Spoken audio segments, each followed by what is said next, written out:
மாபெரும் தலைவர் சாதாரண ஆளு.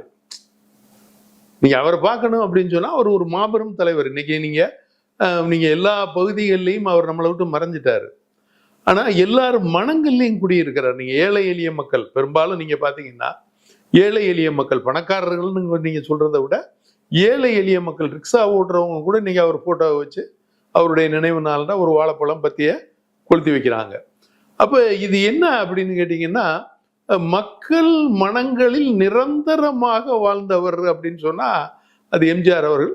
அவரோடு அந்த பயணம் பண்ணக்கூடிய வாய்ப்பு, அவரோட சாப்பிடக்கூடிய அந்த வாய்ப்பு, அவரோட இருக்கக்கூடிய வாய்ப்பு, அவர் வாழ்ந்த காலத்துல வாழ்ந்தது, இது எல்லாமே இறைவன் எனக்கு கொடுத்த பெரிய கருணையாகவும் அருளாகவும் தான் கருதுறேன் நான்.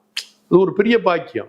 கடைசியா நீங்க எம்ஜிஆரை என்னைக்கு சந்திச்சீங்க சார்? அதாவது கடைசியாக நான் சந்திச்சது அப்படின்னு கேட்டீங்கன்னா, இவங்க என்ன சொல்றது, ஆஸ்பத்திரிக்கு போயிட்டு வந்து உடல் நலம் இல்லாம வீட்டுல இருக்காரு. இப்ப ராமவரம் தோட்டம் போயிட்டாரு.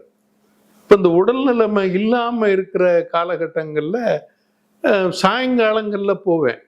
படுத்துதான் இருப்பாரு. சாயங்காலமும் ஜானியம்மா இருப்பாங்க. அப்போ இன்னொருத்தர் இருந்தார் அங்கே, ஒரு சமையல்காரர், கேரளாக்காரர் ஒருத்தர். ஒரு பேர் இப்போ எனக்கு ஞாபகத்தில் இல்லை. இப்போ அவர் வேலை ஆயுதம்னு நினைக்கிறேன். அவர் கூட்டிகிட்டு போவார். கூப்பிட்டு போனோம்னா பார்ப்பாரு,